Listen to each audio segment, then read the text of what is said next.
BBMP news 9ಗೆ ಸ್ವಾಗತ. ಮೊದಲಿಗೆ ಮುಖ್ಯಾಂಶಗಳು. ನಿಮ್ ಗಂಡಸ್ತನ ಇಲ್ಲ ಅಂತ ಹೇಳ್ರಿ, ತಂದೆ ಗೊತ್ತಿಲ್ಲ ಅಂತ ಹೇಳ್ರಿ ನೀವು. ಇವತ್ತಿಗೂ ನಾನು ಹೇಳ್ತೀನಿ, ಇವತ್ತಿಗೂ ನನ್ನ ತಾಯಿ ಮತ್ತೆ ನಾನು ನಂಬಿರೋ ಬನಶಂಕರಮ್ಮನ ಮೇಲೆ ಹಣೆ ಇಟ್ಟು ನಾನು ಹೇಳ್ತೀನಿ, ಸಂಘದಲ್ಲಿ ಏನಾದ್ರು ನಾನು ತಿಂದಿದ್ರೆ ಸಾಬೀತಾದ್ರೆ ನನ್ನ ಆಸ್ತಿ ಎಲ್ಲ ಬರ್ತು ಕೊಟ್ಬಿಡ್ತೀನಿ. ಈ ಸಂಘಕ್ಕೆ HSR ಲೇಔಟ್ 3 ಕೋಟಿ ರೂಪಾಯಿ ಸೈಟ್ ಕೊಟ್ಟವ್ರಿ, ನಾನು 3 ಕೋಟಿ ರೂಪಾಯಿ ಸೈಟ್ ಕೊಟ್ಟವ್ರಿ.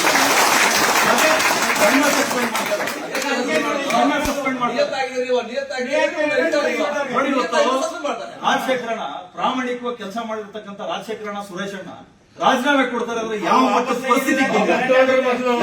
ಪರಿಸ್ಥಿತಿ ಬಂದಿದೆ?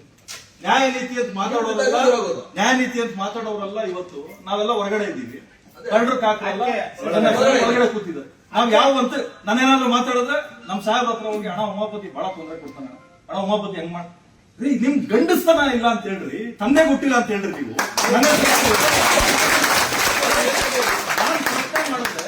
ನಾನು ಮಾಡಿದ್ರೆ ಹಣ ಉಮಾಪತಿ ಈ ಮಟ್ಟಕ್ಕೆ ಆಗ್ಬಿಟ್ರೆ ನಾವ್ ಏನ್ರಿ ತಪ್ಪು ಮಾಡಿದೀವಿ? ಸಂಸ್ಥೆಗೆ ನಾನೇನ್ ದುಡ್ಡು ಖರ್ಚು ಮಾಡಿ ಬಂದಿಲ್ಲಣ್ಣ. ಚಿಕ್ಕಬಳ್ಳಾಪುರ ಡೈರೆಕ್ಟರ್ಗಳ ತರ ನಾನು ಅಷ್ಟೇ ಬಹಳ ಫ್ರೀ ಆಗಿ ಬಂದಿದ್ದೀನಿ. ನನ್ನ ಹತ್ರ ಯಾರು ದುಡ್ಡು ಇಸ್ಕೊಳ್ಳಿಲ್ಲ. ಉಮಾಪತಿ